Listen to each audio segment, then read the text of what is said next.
Kabanata 20. Kagandahang walang kawangis.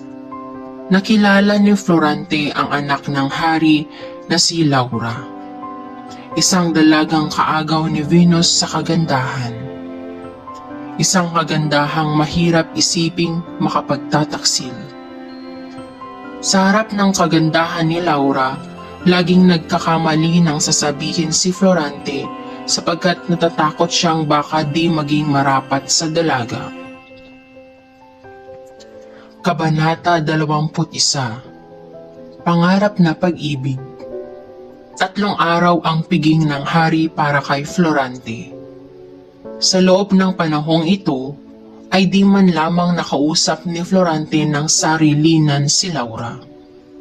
Sa kabutihang palad, isang araw bago umalis sina Florante upang makidigma, nakausap nito ang dalaga at pinagtapatan ng pag-ibig. Hindi sumagot ng oo ang dalaga, ngunit lumuha siya nang umalis si Florante patungong digmaan.